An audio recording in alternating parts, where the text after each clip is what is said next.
Assalamualaikum warahmatullahi wabarakatuh. Selamat pagi menjelang siang. Salam sejahtera untuk kita semua. Shalom, Om Swastiastu, Namo Kebajikan, salam Pancasila, salam MBKM. Alhamdulillah kita bisa bertemu secara langsung melalui Zoom pada pertemuan kedua mata kuliah hukum jaminan 2 SKS tanpa kendala dan dalam keadaan sehat walafiat. Bagi kalian mahasiswa-mahasiswa saya yang sedang tidak enak badan, tidak perlu dipaksakan untuk mengikuti Zoom, tidak masalah ya. Tidak perlu dipaksakan untuk mengikuti Zoom. Bagi Anda yang tetap mengikuti apabila di waktu depan, di jam-jam menit-menit ke depan itu tidak kuat duduk ya silakan sambil tidur. Pada prinsipnya kesehatan dan keselamatan Anda utama ya, karena ini kita masuk pandemi lagi. Belum selesai ding pandeminya ya. Oke, apa kabar semuanya, sehat? Alhamdulillah sehat, Ibu. sehat. Oke, ya alhamdulillah saya juga sehat. Nanti saya diingatkan ya kalau sudah jam 12, maksimal jam 12.15 karena kalian ada kuliah pukul 13-nya. Baik, teman-teman semua, rekan-rekan mahasiswa yang saya sayangi, kita masuk ke Menti. Silahkan ya, masuk ke Menti. Kemudian ketikkan kode ini. 78 768596. Oke. Yaitu kodenya dimasukkan. Sambil Anda memasukkan, saya ingin coba tanya secara lisan dulu ya. Untuk Mbak Afifah Kurniasari, suara saya terdengar Mbak Afifah? Terdengar Ibu. Oke, Mbak Afifah, apa sih hukum jaminan itu? Hukum yang mengatur antara pemberi dan penerima jaminan untuk mendapatkan fasilitas kredit, Bu. Oke, makasih Mbak Afifah. Yang lain tetap berproses ya. Oke, selanjutnya Mbak Vanessa Dwi. Mbak Vanessa, bisa mendengar suara saya Mbak Vanessa? Hukum yaitu hukum yang mengatur antara pemberi jaminan sama penerima jaminan. Oke, kemudian kita ke Mas Afan. Mas Afan, suara saya terdengar Mas Afan? Iya, Bu.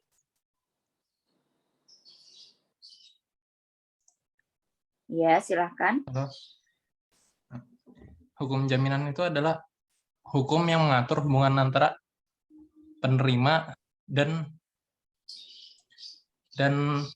pemberi jaminan untuk mengatur proses pemberian jaminan dan pemenuhan prestasinya tersebut.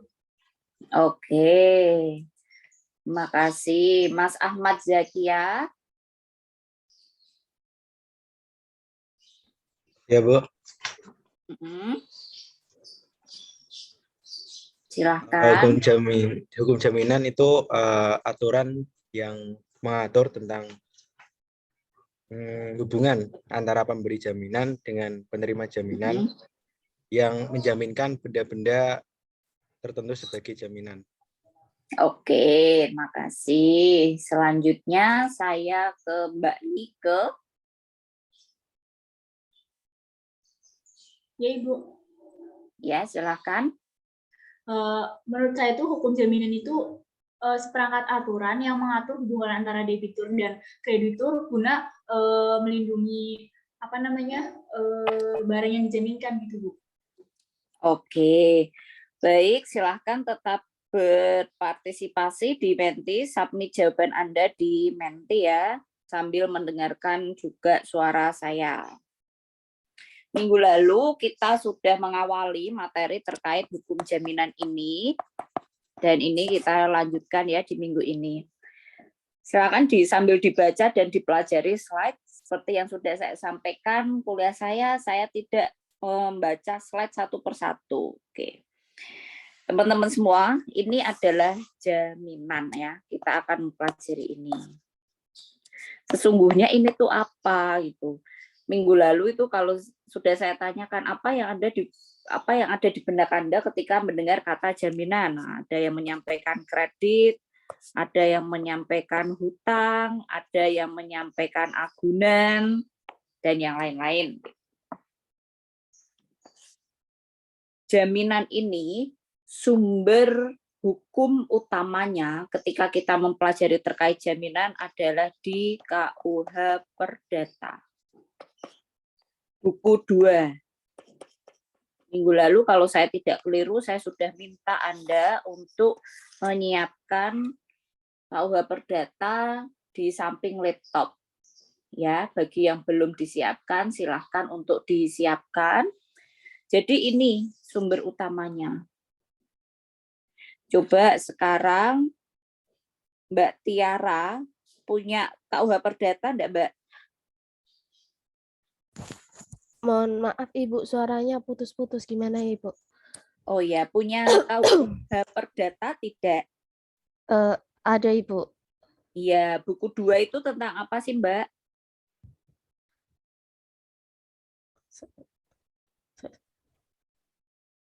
Coba dibuka, KUH Perdata ada berapa buku?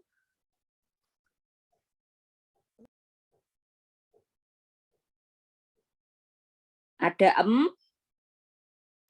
Ada 4 Ibu. Iya, ada 4. Nah, yang kedua ini apa? Satu apa? Satu.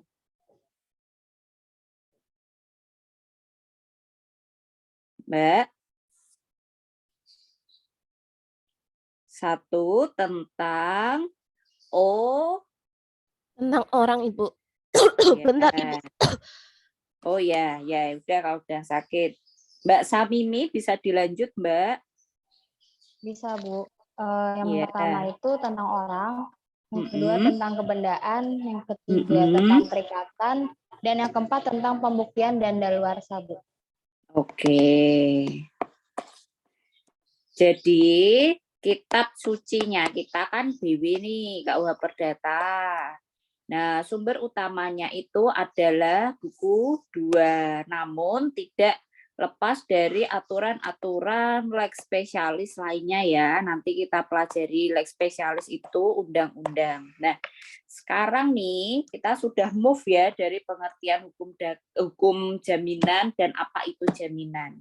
Selanjutnya saya ingin Anda untuk coba, kenapa sih kok sumber utamanya itu buku 2 tentang benda? Gitu. Karena kalau untuk jaminan itu kan yang dijaminkan itu benda ya, Bu. Nah, di buku 2 ini mengatur tentang kebendaan. Kalau itu menurut saya, Bu. Oke ya, terima kasih Mbak Samimi. Satu lagi, silahkan. Siapa? Kenapa kok buku 2 gitu? Terus ini tentang benda. Harus ditunjuk. Oke, saya tunjuk. Mas Rian.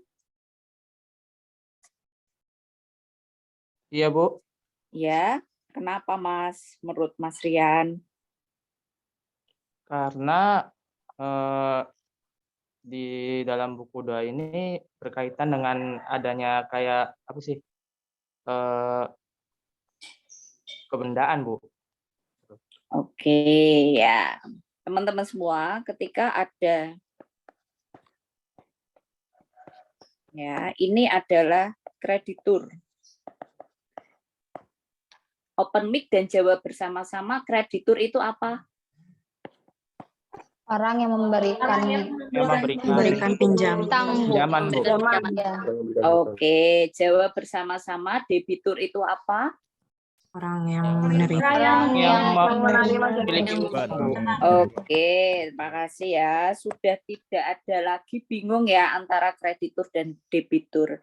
Jadi di sini kebutuhan, kalau kita melihat kreditur ini bisa berupa orang ataupun lembaga ya. Nah, nanti kita lihat orang atau lembaga ini legal atau ilegal sesuai dengan peraturan perundang-undangan atau tidak. Gitu. Ini nanti kita pelajari. Namun kita belum sampai ke dalam sini. Anggaplah si kreditur ini bagian dari orang dan lembaga yang legal ya. Dia memiliki kebutuhan untuk mendapatkan laba. Namanya orang memiliki usaha, tujuan utamanya adalah untuk memperoleh laba atau keuntungan. Di sini ini kebutuhan dia ya. Nah, di sini ada nih kebutuhan dari debitur, yaitu untuk memperoleh dana atau uang atau modal. Jadi kebutuhan dari debitur dan kreditur ini bertemu nih mereka. Namun tentu saja segala sesuatu itu ada terms and condition. Ketika kita membicarakan terkait dengan kesepakatan, terkait dengan bertemunya kebutuhan antara para pihak, itu tidak mungkin tidak ada ketentuan yang mengatur terms and condition ini. Kalian mau nukerin kupon hadiah, ini saya dapat kupon hadiah, dilihat dulu. Kalian dapat voucher, oh ketentuannya ini gitu. Pasti kan ada. Nah, salah satu ketentuan yang ada ketika kreditur dan debitur ini bertemu adalah ada syarat di mana debitur itu meminta jaminan. Ini. Nah, jaminan ini tentu saja yang dikategorikan sebagai, saya lanjut di sini ya, jaminan ini tentu saja dikategorikan sebagai benda. Mengapa? Pertanyaannya kan sekarang gini, mengapa buku 2 KUH Perdata itu mengatur khusus terkait dengan benda? Tadi jawaban yang saya nantikan adalah karena itu berharga atau penting. Coba sekarang kalian memiliki sebuah benda, kemudian diambil adik, kemudian hilang gitu. Respon kalian terhadap benda itu pasti akan beragam. Mungkin saja kalian nangis, mungkin saja kalian nggak peduli, itu nggak pahal, nggak penting, nggak terlalu berharga, nilai gunanya rendah, gitu kan. Jadi diatur ini buku 2 KUH Perdata terkait dengan benda karena tahu bahwa kepemilikan atas suatu benda itu berharga, penting, dan memiliki nilai guna. Bagi siapa? Tentu saja bagi pemiliknya. Jadi perlu untuk dilindungi. Oke, tidak hanya hati saja yang perlu dilindungi, tapi benda kalian juga perlu dilindungi. Itulah kenapa ada pengaturan, karena aturan hukum atau aturan peraturan perundang-undangan yang ada di kitab hukum maupun di lex spesialis itu gunanya untuk melindungi dari benda itu yang dalam kurun waktu tertentu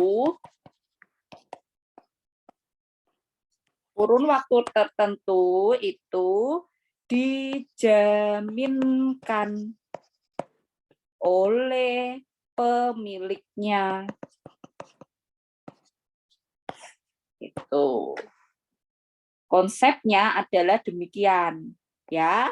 Sekali lagi, buku 2 itu mengatur tentang benda karena benda itu berharga, penting, dan memiliki nilai guna. Bagi siapa? Bagi pemiliknya. Oleh karena itu aturan itu ada untuk melindungi benda dari pemilik tersebut ya.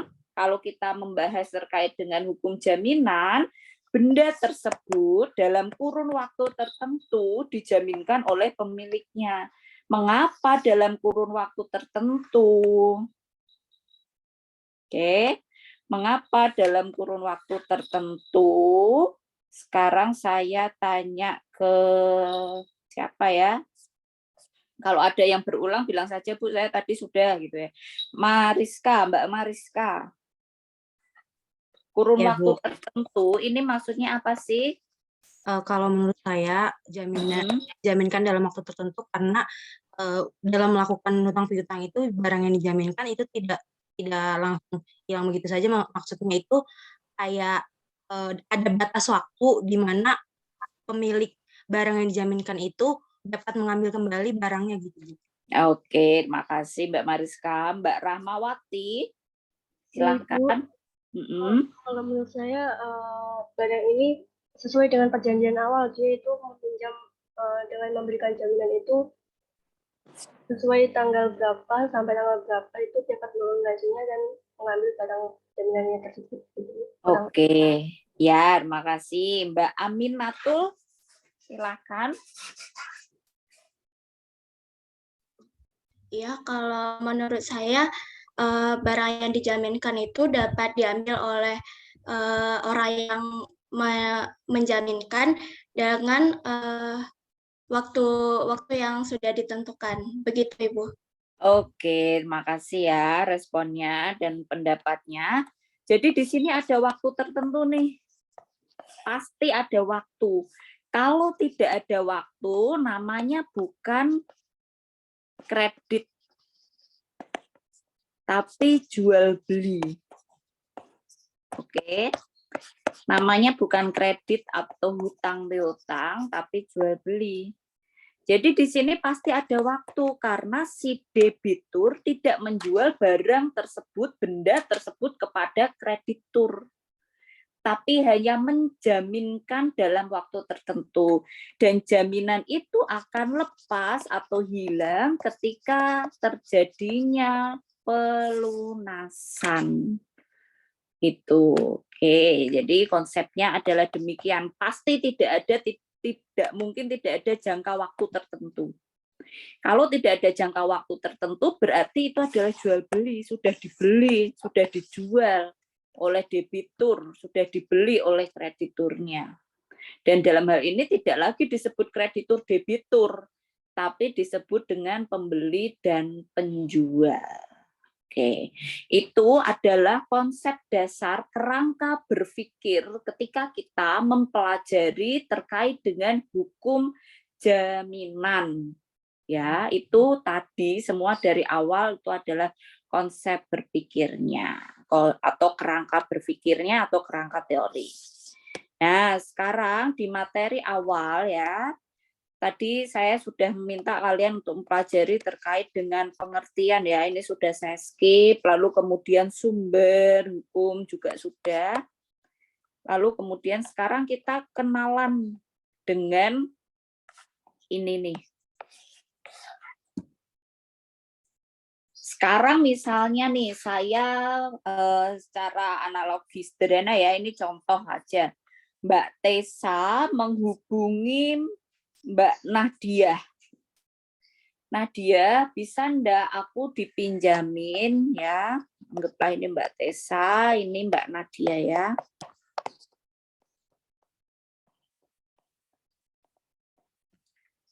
Tessa menghubungi Nadia. Nadia, aku dipinjemin dong 100 juta. Oh, oke Tessa.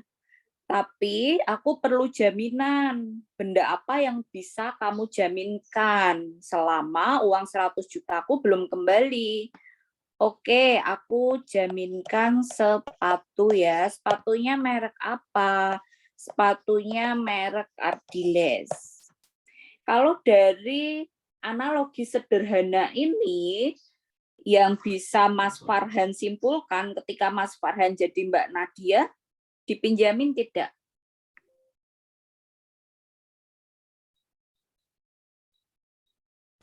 Oh, mic-nya bermasalah seperti itu. Ya, sudah terdengar, silahkan. Analogi tidak akan saya pinjamkan, Bu, karena nilainya tidak setara, Bu. Oke, terima kasih. Mbak Laili, dipinjamkan enggak? Enggak, Bu. Karena Oke. itu nilainya. Ya. Mbak Diana? Tidak, Bu. Oke, nah di sini tidak akan nih dipinjamkan 100 juta. Mbak Tessa tidak akan mendapatkan 100 juta karena Mbak Nadia dan orang umum kebanyakan menilai bahwa sepatu Ardiles ini tidak sebanding dengan uang yang dikeluarkan. Jadi terms and condition atau ketentuan itu juga berlaku. Benda yang seperti apa? Barang yang sama aja ya. Sebutnya benda aja ya. Benda yang seperti apa yang masuk kualifikasi, masuk syarat, masuk terms and condition ini. Nah, di dalam ilmu hukum jaminan dikenal adanya 5C sebagai 5 indikator utama dari pemenuhan dari menjawab pertanyaan ini, apakah benda itu qualified atau tidak, bisa digunakan jaminan atau tidak, itu harus memenuhi 5C. C yang pertama, C yang kedua, 3, 4, 5 ini harus terchecklist semuanya. Jadi kreditur seminimalnya harus memperhatikan 5C ini. Itu wajib. Ketika misalnya ada orang seperti Mbak Nadia yang dengan jaminan sepatu Ardiles memberikan uang 100 juta, kemudian dia memberikan, lalu kemudian tidak memperoleh uangnya kembali, lalu bingung dan mencari keadilan misalnya dengan lapor dan sebagainya, itu sulit keadilan akan didapatkan. Pasti akan ditanya, Mbak Nadia mempertimbangkan 5C enggak ketika mau memberi uangnya? Wah, enggak itu, Pak. Nah, itu jadi kendala lagi, gitu ya. Sekarang kita kenalan dengan si 5C yuk ya. C yang pertama ya. Silahkan C yang pertama. Siapa ya? Saya, Bu. Oke, Saya. sip. Silahkan Mas Rizky. 5C yang pertama itu karakter atau karakteristik dari peminjam ya. Oke, sip. Satu dulu ya. Iya. Karakter. Oke, karakter. Bu, karakter itu yang jadi slogan kemahasiswaan, mahasiswa yang berkarakter, mulia, Pancasila, dan sebagainya. Betul. Itu. Jadi karakter itu penting loh. Tidak hanya untuk kalian temenan, kalau ngerasain orangnya itu karakternya nggak menyenangkan, nggak baik, misalnya katakanlah bosi, toksik, atau yang anak-anak zaman sekarang gitu ya istilahnya. Itu kan kita juga males ya temenan, padahal cuma temenan gitu. Apalagi kita memberikan uang. Jadi perlu diketahui karakter dari orang tersebut gimana. Nah, kalau misalnya lembaga jaminan itu bank, ini contoh nih ya. Dari mana sih kira-kira dia mengetahui karakter dari calon debiturnya? Apakah dia kedukun? Apakah dia nonton video tarot di TikTok? Atau dia merenung dulu cari wangsit? Atau dengan apa? Yuk, silahkan yang mau menyampaikan pendapatnya. Misalnya bank atau perseorangan deh, boleh. Atau lembaga ya, lembaga jaminan itu.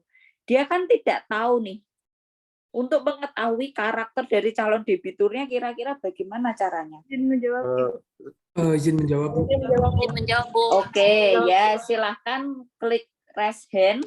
Semuanya tadi yang mau menyampaikan pendapatnya klik raise hand dan jangan di lower hand dulu ya. Nanti saya panggil. Oke, silahkan yang pertama Mbak Lia. Sebelumnya kalau mau minjem itu dicek di track record di OJK, Bu. Jadi kalau misal dia punya track record yang jelek, itu pihak yang debitur nggak bakal minjemin uang atau minjemin barang. Oke. Lalu kemudian Mbak Lia bisa di lower. Lalu kemudian Mbak Nida. Ya Bu, mungkin pendapat saya kalau sebelum pandemi biasanya tuh kayak ada survei gitu Bu. Biasanya pihak bank itu tanya-tanya ke tetangga gimana kerjaannya apa, terus biasanya karakternya gimana, bisa dipercaya apa enggak. Terus kalau di masa pandemi gini bisa lihat di itu Bu, sosial medianya dia. Dia tuh kayak orangnya tuh punya karakter gimana gitu Bu. Itu Bu pendapat saya. Terima kasih. Oke, terima kasih Mbak Nida. Selanjutnya Mas Saman, silahkan. Izin menjawab, Bu. Jadi jawaban saya hampir sama dengan Lia dan Dawati. Jadi yang pertama itu dilihat dari track record dia punya tanggungan sebelumnya atau dari yang sebelumnya gitu. Apakah catatan itu baik atau buruk? Sekarang bisa dilihat melalui database Bank Indonesia seperti itu, Bu. Nah, yang kemudian yang kedua itu ada dilakukan survei untuk mengetahui bagaimana karakteristik orang ini secara keseluruhan. Nanti dari survei tersebut bisa diketahui dengan jelas. Oke, ya terima kasih Mas Saman, Mbak Nida dan Mas Saman bisa di lower. Selanjutnya Mbak Wahnisa. Jawaban saya hampir mirip dengan sama Danida, Bu. Kalau untuk di lapangannya kita cek dari tetangga, info lingkungan tempat tinggal dan tempat usaha. Kalau dari hubungan bisnis kita bisa lihat dari trade checking. Kalau dengan hubungan dengan bank itu bisa lihat dari BI checking-nya itu. Terima kasih. Oke, makasih Mbak Wanisa bisa di lower. Mbak Ratu. Iya Bu, izin menjawab. Sebelumnya customer service pasti wawancara si nasabah itu menanyakan gimana pola hidupnya dia, kehidupannya dia, kayak gitu Bu. Oke. Kemudian Mbak Natasha nih yang terakhir, Mbak Ratu bisa di lower. Terima kasih Bu. Sebelumnya saya cuma menambahkan karena sedikit sama yang lainnya. Bisa melalui mengumpulkan keterangan dari rekan-rekan atau meminta pendapat dari rekan-rekan kerjanya, para pegawai, atau mengumpulkan keterangan mengenai aktivitas si calon debiturnya, Bu. Terima kasih, Bu. Oke, makasih ya. Wah, kok banyak tahu ini, jangan-jangan udah ahli debitur ya gitu. Semoga tetap dikontrol ya, nggak apa-apa ya. Kalau kalian udah dewasa bisa mengatur sendiri. Oke, terima kasih. Ini ada Mbak Lia, Mbak Nida, Mas Saman, Mbak Wahnisa, Mbak Ratu, Mbak Natasha. Yuk, sekarang kita review nih apa yang disampaikan oleh teman-teman kalian tadi. Jadi pihak lembaga jaminan itu tidak ke dukun, tidak ke TikTok nonton ramalan, tidak merenung, tidak cari wangsit. Namun mereka melakukan sejumlah atau beberapa hal sesuai tentunya dengan ketentuan. Ketentuan yang diatur siapa sih ini ketentuannya yang mengatur? Nah, ketentuan ini diatur oleh yang pertama Bank Indonesia, lalu kemudian OJK. Dan tentu saja ada pemerintah ya, misalnya dengan undang-undang dan yang lain sebagainya. Jadi ada pemerintah di sini, BI dan juga OJK. Lembaga jaminan ketika melihat C yang pertama karakter ini, mereka melihat dulu nih. Saya ganti dulu ya. Mereka melihat dulu istilahnya tuh plafon ya atau besaran hutang. Jadi lembaga jaminan ini punya klasifikasi. Oh, hutangnya di bawah 100 juta. Oh, di bawah 1M. Oh, di bawah 5M misalnya. Oh, di bawah 10M. Katakanlah klasifikasi. Jadi disesuaikan dengan besaran hutang yang diajukan oleh debiturnya. Tidak mungkin orang yang mengajukan 5M ditreat sama dengan orang yang mengajukan 100 juta. Itu. Jadi demikian halnya juga dengan yang lagi hits juga terkait dengan P2P ya, peer-to-peer lending. Istilah di masyarakat awam itu dikenal dengan pinjol. Namun saya ingin memperkenalkan istilah yang sebenarnya ya ke mahasiswa saya, apalagi mahasiswa hukum kelas jaminan lagi. Itu namanya peer-to-peer lending berbasis fintech. Atau istilahnya dikenal namanya disebut P2P. Jadi jangan menyebutnya pinjol. Itu kalau menurut saya ya, nanti di istilah aja. Tapi kalau kalian memberikan edukasi untuk masyarakat awam dahulu, kalian berikan terkait dengan edukasi, oh ini tentang pinjol untuk memberikan pemahaman cara sederhana tidak masalah. Tapi karena ini di kelas hukum jaminan, jadi saya menyebutnya dengan istilah P2P. Nah, langkah yang pertama tadi beberapa teman kalian sudah betul ya. Namun Mbak Lida, kalau saya tidak keliru ya, yang pertama BI checking itu, udah ada jawaban ya. Jadi checking terhadap track record atau historis dia pernah berhutang kemana saja, itu yang mengeluarkan BI, bukan OJK. Bukan OJK, jadi dikeluarkan oleh BI.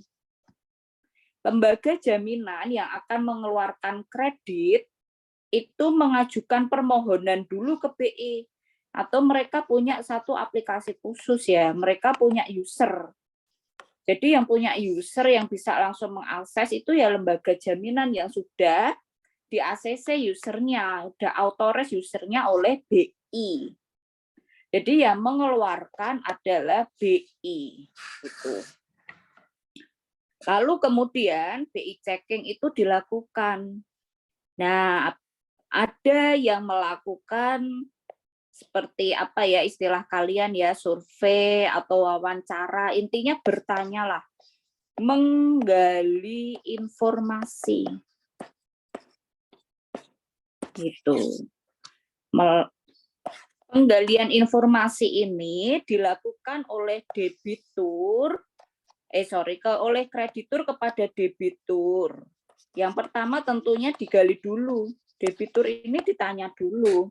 Pendapatannya berapa? Punya tanggungan tidak? Kalau ke pihak-pihak lain itu tentatif ya. Atau opsional.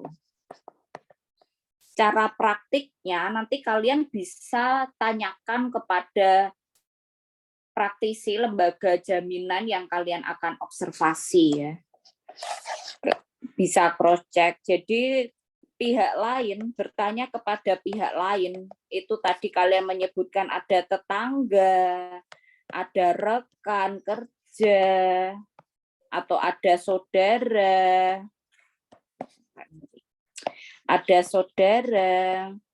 Nah, itu sifatnya opsional atau tentatif ini. Namun yang pertama penggalian informasi itu dilakukan kepada calon debiturnya. Itu. Lalu nanti pihak lembaga jaminan akan ada penilaian. Gitu. Itu adalah cara dari lembaga jaminan untuk mengetahui apakah C yang pertama, karakter ini yes atau no, lanjut atau tidak, gitu ya. Baik, sekarang saya lanjutkan ke 5C berikutnya, ke C yang kedua. Ya, C berikutnya apa? Silakan. Capacity, Bu. Capacity, Kapasiti atau analisa kemampuan. Oke, ya, Kapasitas, Bu. mengerti responnya. C berikutnya adalah capacity. Capacity, kapasitas, kemampuan dari siapa? Dari si debit. Iya, betul. Tentu saja dari si debitur gitu. Debitur mau hutang 100 juta. Kalau dia statusnya masih mahasiswa, kalau kreditur ini memberikan, ya dia berarti ada sesuatu yang unprocedural di sini. Pasti. Bisa dipastikan. Tidak mungkin tidak ada sesuatu yang unprocedural atau di luar SOP. Mahasiswa dapat kredit 100 juta, dia belum berpenghasilan, dalam hal ini mahasiswa yang belum berpenghasilan ya. Barangkali kalian ada yang sudah berpenghasilan 500 juta bulan itu ya. Jadi di sini yang belum berpenghasilan maksud saya. Mahasiswa belum berpenghasilan diberi kredit 100 juta itu sudah prosedural dan tidak sesuai dengan SOP. Jadi yang diperhatikan selain karakter, yang kedua adalah kemampuan. Debitur ini mampu nggak? Misalnya simulasi 100 juta itu diselesaikan dalam 2 tahun, katakanlah 1 tahunnya 5 juta. Untuk membayar kredit 5 juta setiap bulannya, minimal dia harus berpenghasilan katakanlah 10 juta. Karena yang 5 juta untuk hidup dan yang 5 juta untuk bayar hutang. Ini idealnya seminim-minimalnya, ini baru 50% ya. Itu kalau angka ideal barangkali kalau saya tidak keliru itu bayar hutang itu 10% dari pendapatan. Kalau 50% kayak gini itu mengkhawatirkan juga gitu. Tapi ini kita berbicara di takaran ideal, seminim-minimalnya adalah 50%. Gitu. Jadi kalau pasti bank akan bertanya melalui proses menggali karakter, menggali informasi tadi. Dia punya kemampuan tidak untuk membayar hutangnya gitu. Itu adalah kemampuan ya. C berikutnya capacity. Tentunya yang diperhatikan ngeceknya dari mana? Dari penghasilannya. Ini dilihat dari mana? Kalau dia bekerja di instansi atau intinya dia bekerja, dia bisa menunjukkan melalui slip gajinya atau bukti pendapatannya. Kalau dia usaha sendiri, pengusaha wira swasta seperti itu, bukti pemasukan didapatkan dari rekening koran. Rekening koran itu apa sih? Nah, seseorang yang memiliki rekening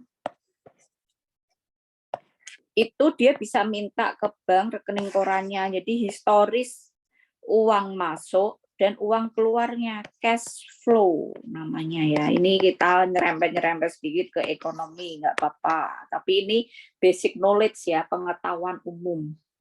Cash flow-nya gimana? Sehat atau tidak? Gitu. Kalau dengan slip gaji kan gampang, bisa dilihat gajinya dia berapa, oh 10 juta, oh dia punya hutang tidak ada, dia cuma punya cicilan 2 juta, oke deh kayaknya masih bisa hidup di Semarang dengan 5 juta bisa lah. Itu. Tapi kalau tidak ada slip gaji atau bukti penerimaan gitu, bukti penerimaan upah atau apa ya istilahnya, intinya bukti penerimaan pendapatan per bulan, itu dibuktikan dengan rekening koran ini cash flow-nya sehat atau tidak. Makanya kalau kalian misalnya merintis sebuah usaha sekarang ini, selalu catatkan uang masuk kalian itu di bank ya, di tabungan kalian. Walaupun nanti misalnya diambil lagi, tidak masalah. Tapi kalau kalian ada uang dan kalian adalah pengusaha, masukkan dulu, disetorin dulu semuanya. Baru kemudian nanti keluarnya apa, supaya ada cash flow ini. Gitu. Supaya ada cash flow. Jadi seminim-minimalnya syarat yang harus dipenuhi oleh debitur itu memberikan slip gaji atau rekening korannya. Gitu. Itu C yang kedua. Selanjutnya kita ke C yang ketiga, apa? Kapital, Bu. Kapital atau modal, Ibu. Ya, kapital atau di sini adalah modal. Sudah sangat jelas ya. Jadi, Bu, kebutuhan untuk utang kan sekarang nggak hanya untuk buat tambahan modal dan yang lain-lain. Nah, itu berbeda. Itu nanti ke jenis ya.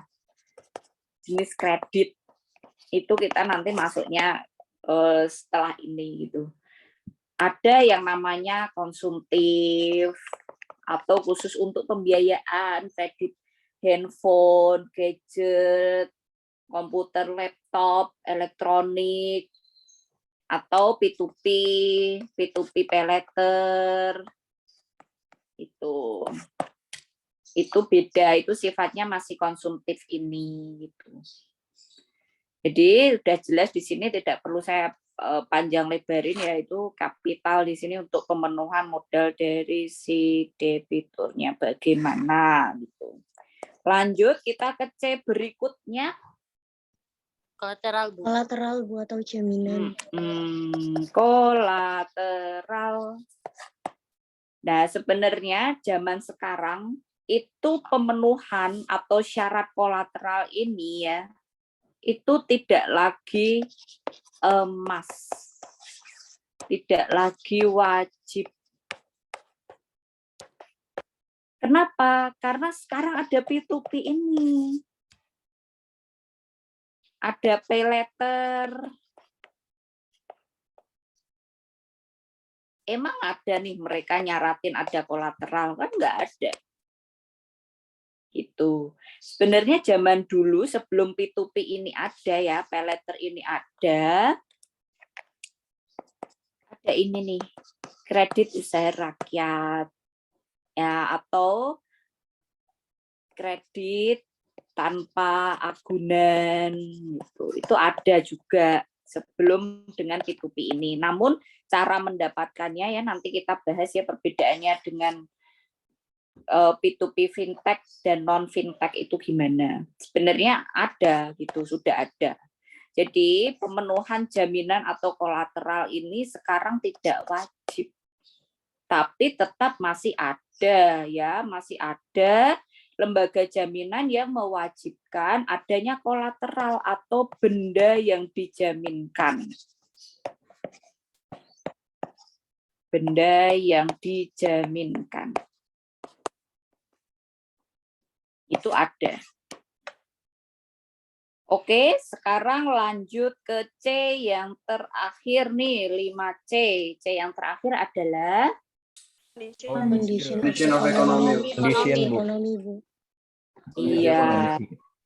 Condition of economy. Kondisi pandemi itu kemarin tahun lalu ya, atau 2020, nanti cek kalau saya tidak keliru, saya juga share materinya di Elena. Itu pemerintah memberikan solusi bagi pelaku usaha dan juga masyarakat yang kesulitan untuk membayar hutang dengan cara restrukturisasi atau perhitungan kembali kreditnya itu karena kondisi-kondisi, salah satunya ya. Itu contoh saja kondisi pandemi. Nah, menjadi pertimbangan juga bagi pelaku usaha yang memiliki lembaga jaminan ini ketika dia ingin menyalurkan hutang gitu. Wah, ini kondisinya lagi seperti apa ya secara global, secara nasional, dan tentunya pribadi dari debitur itu sendiri, kondisi perekonomiannya seperti apa. Contoh misalnya ada sentimen itu tren ya. Kalau pelaku usaha di bidang kuliner katakanlah di masa pandemi itu banyak yang tutup. Nah, di masa pandemi misalnya enggak sekarang, misalnya pada awal-awal pandemi itu, pelaku usaha kuliner ini banyak yang tutup. Nah, maka ketika mereka yang memiliki usaha kuliner ini mau menjaminkan benda atau tidak menjaminkan benda dengan tujuan untuk mendapatkan kredit itu sulit. Karena dari prospek usahanya nanti gimana ya itu keadaannya seperti itu. Oke, itu adalah 5C ya. Kita lanjut ke materi berikutnya. Jadi teman-teman semuanya, 5C ini sudah ada di slide ya. Kalian bisa baca baik di slide-nya Bu Ferry ataupun di slide-nya Bu Vita, ada semua terkait dengan 5C. Jadi kondisi term and condition dari debitur itu yang dilihat apa dari bendanya itu ya, yang dilihat 5C ini. Sekarang kita kembali ke Menti. Ya, kita kembali ke Menti yang tadi. Oke, sip, ini sudah ada 40 ya mahasiswa yang memberikan memberikan jawaban terkait apa itu hukum jaminan. Lalu saya sekarang pertanyaan ini, silahkan dijawab ya sambil menulis,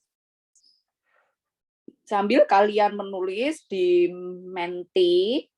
Saya juga mau bertanya ke Mbak Arifianti. Ya, Ibu. Ya. Kalau Mbak Ari, jaminan sama dengan agunan enggak sih?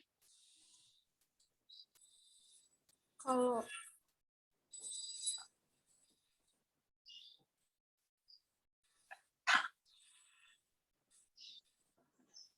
apa itu?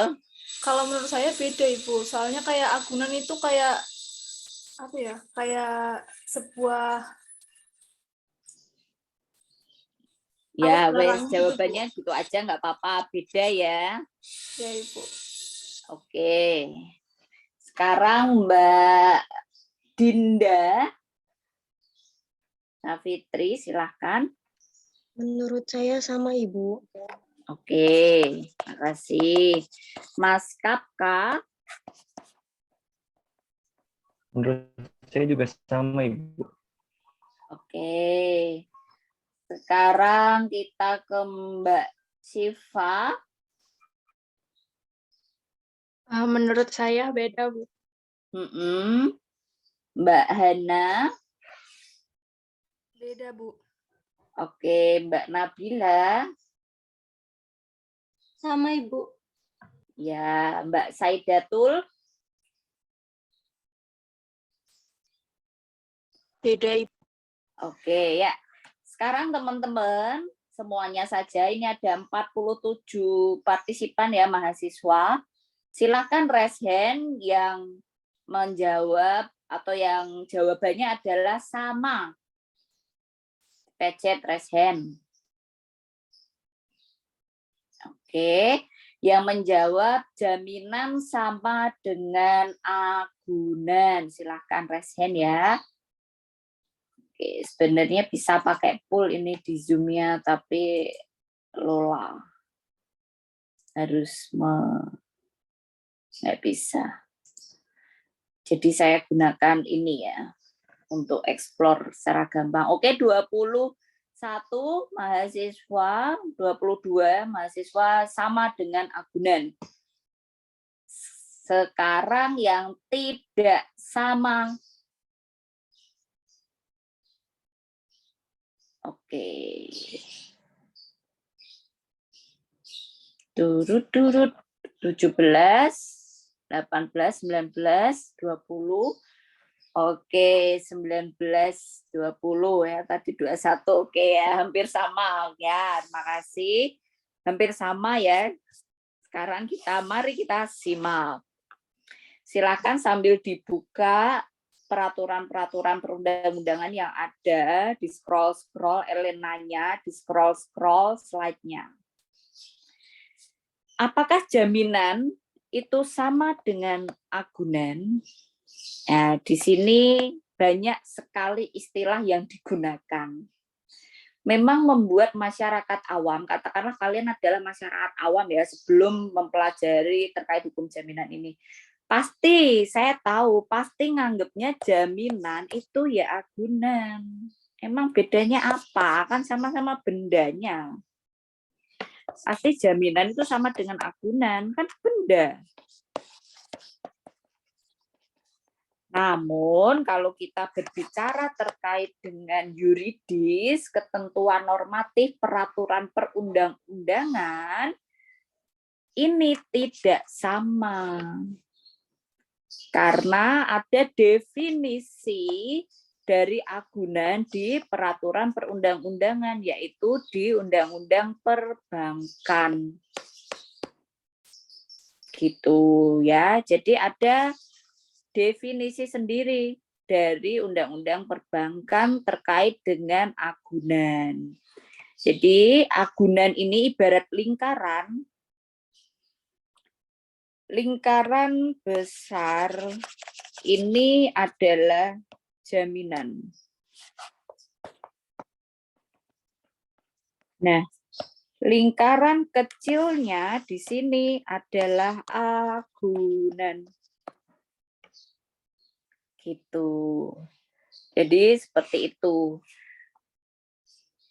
Tidak semua agunan itu bisa menjadi jaminan.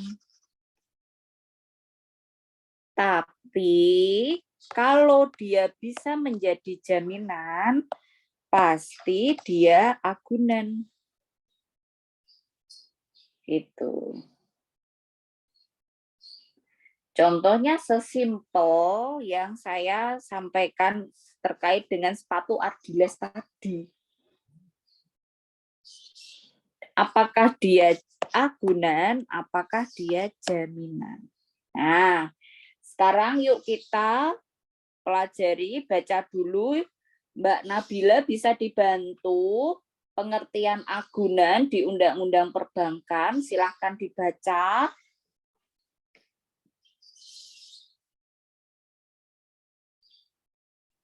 Mbak Nabila bisa mendengar suara saya?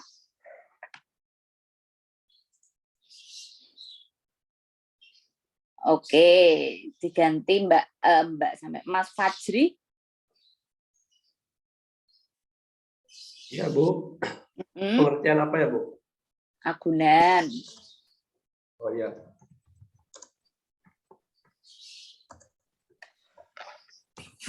Bentar, Bu. Ya.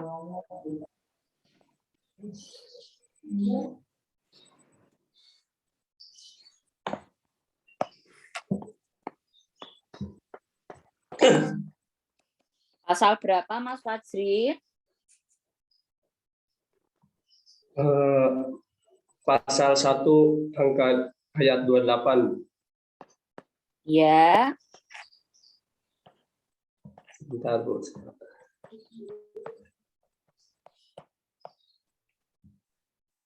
Saya buka slide ini.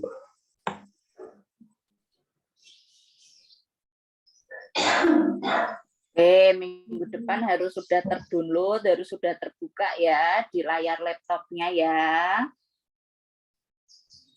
Iya, Bu, mohon maaf, Bu. Belum saya dapat. Yuk, silahkan.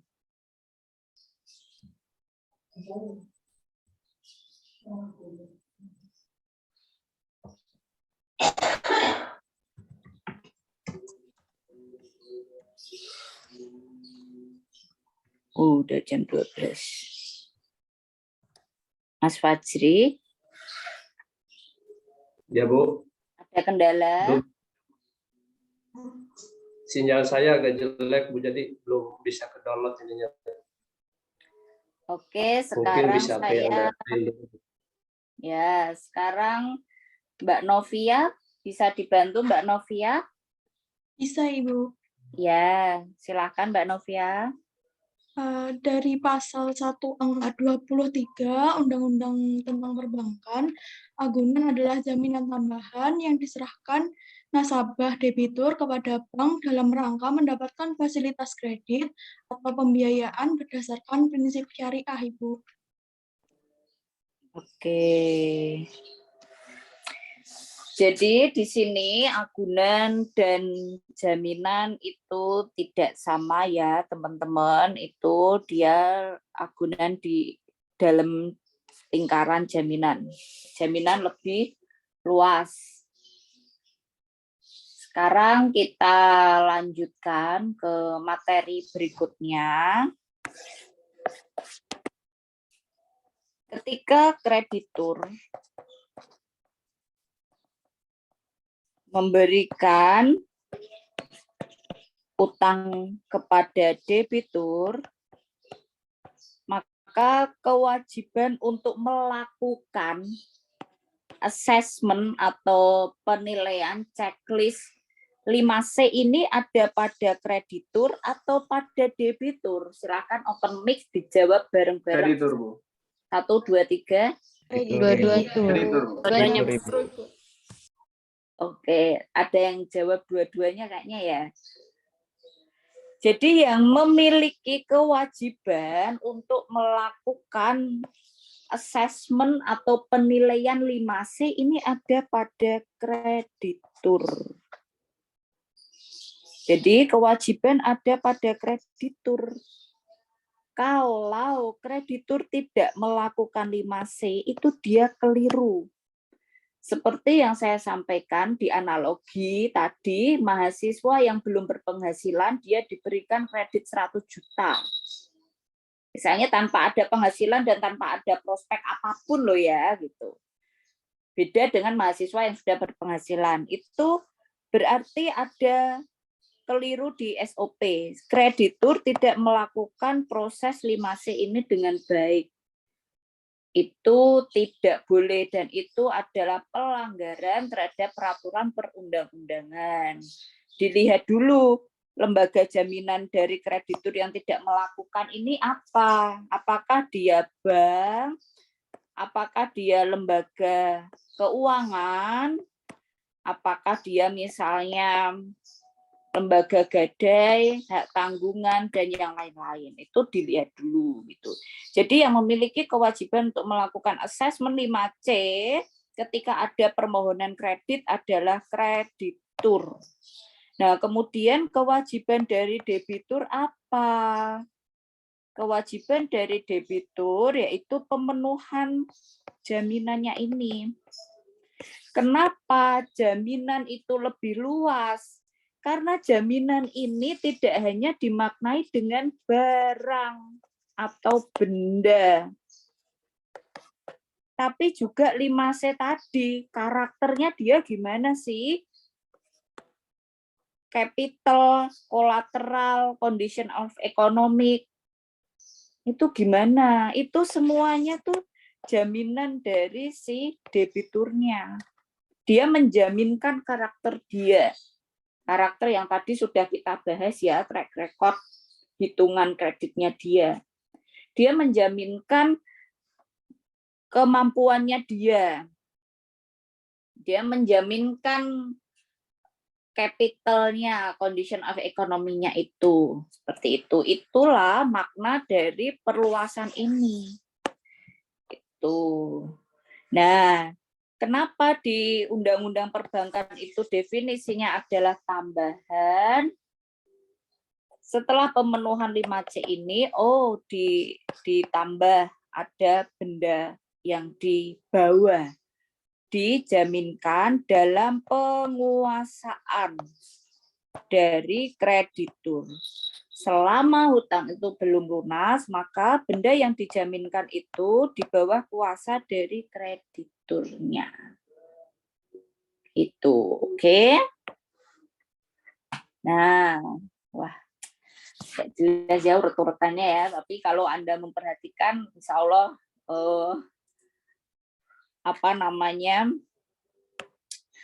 urut lah gitu. Nanti bisa disimak lagi di YouTube-nya kalau tidak jelas. Sampai di sini ada yang ingin ditanyakan, di-sharing, saya cek nantinya.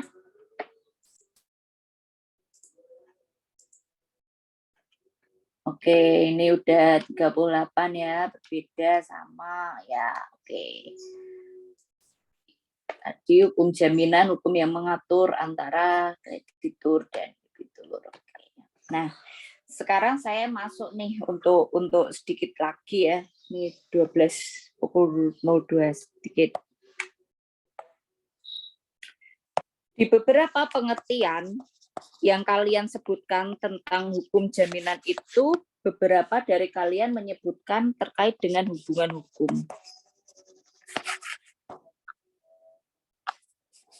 Kalau hubungan biasa dengan hubungan hukum itu berbeda ya. Jadi perlu diatur karena ada hubungan hukum. Hubungan hukum ini terjadi ketika ada perjanjian yang terjadi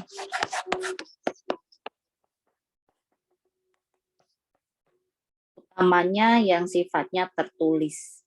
Tidak mungkin nanti ketika terjadi kredit, pengangkatan kredit itu tidak ada perjanjian tertulisnya.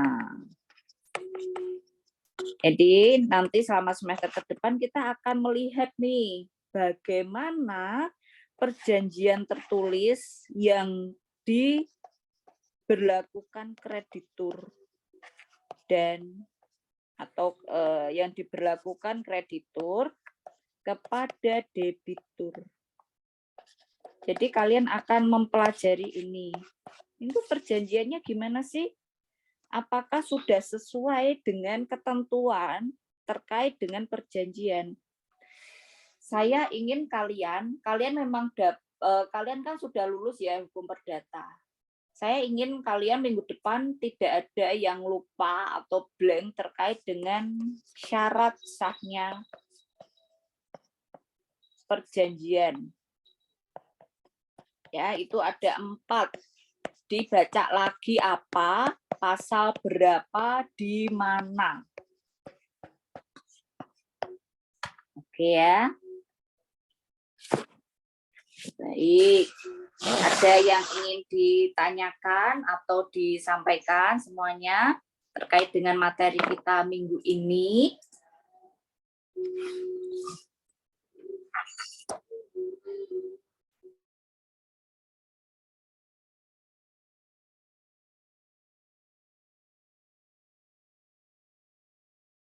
Oke, Ibu, izin bertanya, Bu. Sebentar. Berisik banget. Iya, silahkan. Ya, tadi Bu yang mengenai capacity kalau nggak salah Bu, itu yang dalam Kuliahnya bareng-bareng, Mbak. Iya, Bu. Oh iya, itu kalau kuliahnya bareng-bareng yang satu di mute. Gitu. Oke deh, nggak apa-apa. Lanjut.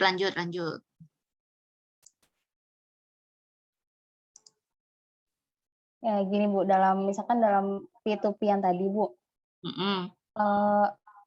kan misal ibu rumah tangga itu kan nggak ada penghasilan ya Bu ya. Tapi ada Bu, kayak itu dia di ACC Bu dalam peminjamannya di P2P. Itu kenapa ya Bu? Kok bisa di ACC gitu? Kan misalkan kalau melihat dari mungkin mereka melihat dari gaji suaminya Bu. Kenapa nggak suaminya aja gitu Bu yang minjem? Gitu Bu. Oke. Ada lagi yang ingin ditanyakan? Yang lain? Saya izin bertanya, Bu. Oke, silakan. Ini lebih dari satu, bisa rasain dulu ya supaya terekam. Nanti saya panggil yang cewek dulu, silakan. Meneruskan dari pertanyaannya si Samimi, itu kan terkait kenapa enggak bapaknya yang dikasih hutang. Berarti itu si bank yang ngasih hutang itu apakah tidak ada ketentuan untuk terkait syarat yang tadi, Bu? Oke, Mas Farhan, tanya apa? Saya mungkin ingin menyinggung yang untuk yang 5C tadi, yang salah satunya adalah kolateral ya, jaminan. Nah, bank itu kan akan memberikan kredit apabila jaminannya setara. Nah, apabila suatu saat itu jaminan itu nilainya turun, apakah si debitur ini harus menambah kembali jaminannya menjadi setara atau bagaimana? Soalnya banyak kasus seperti itu, Bu. Ya. Terima kasih pertanyaannya yang diajukan. Kalau pertanyaan dari Mbak Samimi dan juga Mbak Nike, nanti kita bahas lebih lanjut ketika kita membahas tentang P2P ya gitu. Jadi nggak seru kalau di-spill sekarang gitu. Atau kalian bisa order ya buku saya ya, nanti dibaca dari situ. Oke. Sekarang saya ke jawab pertanyaan dari Mas Farhan. Bu, ini kalau nilainya turun gimana? Misalnya saya itu gade, sorry ya. Ya oke, lembaga jaminannya gade ya. Kalian gadein laptop gitu. Kalian gadein laptop kalian sampai 5 tahun gitu. Kan nggak mungkin nilainya akan nambah ya. Pasti akan turun. Itu gimana gitu. Jadi ketentuan terkait dengan nilai yang dapat diberikan oleh lembaga jaminan, misalnya lembaga jaminan gade ataupun yang lain, itu tidak setara. Jadi hitungannya itu tidak, misalnya laptopmu nih, misalnya Mas Farhan misalnya ke Pegadaian, saya mau gadein laptop, dulu belinya berapa? Dulu belinya 7 juta, katakanlah gitu ya. Oh ini nggak bisa kalau mau digadein 7 juta, ini bisanya 2 juta. Gitu. Udah berapa persen itu ya. Jadi nggak mungkin Pegadaian memberikan 7 juta, 5 juta aja nggak mungkin. Gitu. Nah ini bisa kalian ketahui secara langsung ketika kalian melakukan riset. Jadi tujuan saya yaitu untuk memberikan pengetahuan secara komprehensif. Kalau hitungannya itu kurang lebih ya, kalau saya tidak keliru ya, 40% maksimal dari nilai barangnya. Itu. Jadi 40%. Kalau barangnya nilainya 10 juta, kalian bisa dapat hutang maksimal 4 juta. Gitu. Jadi tidak setara atau sama atau bahkan 50%, 40% itu udah dianggap tinggi banget gitu. Udah dianggap tinggi banget gitu. Apalagi untuk yang jangka waktunya lama ya. Nah, tadi kan saya menyampaikan ya terkait dengan karakter itu kan treatment yang diberikan kepada pihak yang mengajukan 1M dengan 100 juta kan pastinya berbeda. Demikian halnya dengan jaminan yang kalian ajukan gitu. Kalau terkait dengan misalnya gadget, laptop gitu ya digadein, itu jangka waktunya tidak mungkin sampai tahunan, bulanan. Maksimal 3 bulan. Kalau kalian tidak ada kabar, tidak memberikan cicilan, dan yang lain sebagainya, itu Pegadaian memiliki kewenangan untuk langsung melakukan lelang. Nanti kita bisa pelajari lebih lanjut ketika kita sudah masuk ke gadai. Kalian mau, nggak bisa ini kok, laptopku udah nggak ada, kan 3 bulan kemarin tuh aku lagi healing ya, self healing gitu, jadi nggak bisa diganggu siapapun gitu. Wah, kalian mau melakukan apapun juga nggak bisa gitu. Udah nggak ada laptopnya di bulan keempat dan itu mereka nggak salah melakukan lelang. Itu karena udah ketentuannya kayak gitu. Beda halnya ketika yang 5M itu nggak mungkin jaminannya laptop. Minimal kepemilikan SHM, sertifikat hak milik. Itu yang tidak mungkin nilainya memiliki turun. Tanah itu pasti naik. Jadi kalau kalian ke depan sudah bekerja atau sekarang pun memiliki penghasilan, hutang kepemilikan atas suatu properti ya, dalam bentuk tanah atau rumah atau apartemen atau penthouse yang lain itu enggak apa-apa. Bukan bunganya tinggi, tapi ketika kalian lunas itu nilainya tinggi juga gitu loh. Beda halnya ketika kalian nyicil untuk elektronik gadget. Itu jangan dulu ya, apalagi untuk mahasiswa. Kalau ya pokoknya gaya hidup itu no big no. Gitu. Oke? Ada yang ingin ditanyakan sebagai penutup? Kalau tidak kita ke Menti ya untuk akhir sesi. Silahkan akses Mentinya dengan kode yang berbeda ya. Ini kode yang berbeda. Kodenya itu 7249 7249 5072. Ya, kodenya itu silahkan. Ya, sambil refleksi, sambil relax gitu. Submit.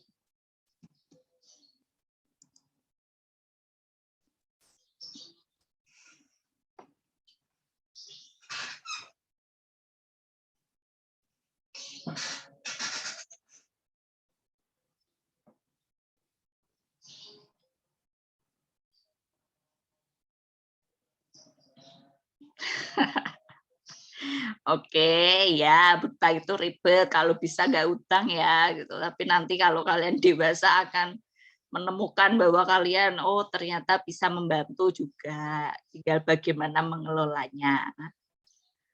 Oke.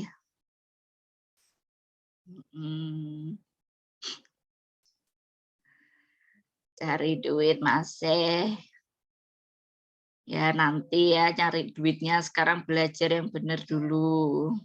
Jangan disambi nyari duit. Oke, di submit semuanya ya. Ini baru 10 nih, nanti di submit. Nah, bagi yang sudah, ini kalau saya next kan kalian ganti slide juga atau tetap bisa mengisi ya? Ini misalnya saya next, kalian bisa ngisi yang tadi enggak? Dijawab.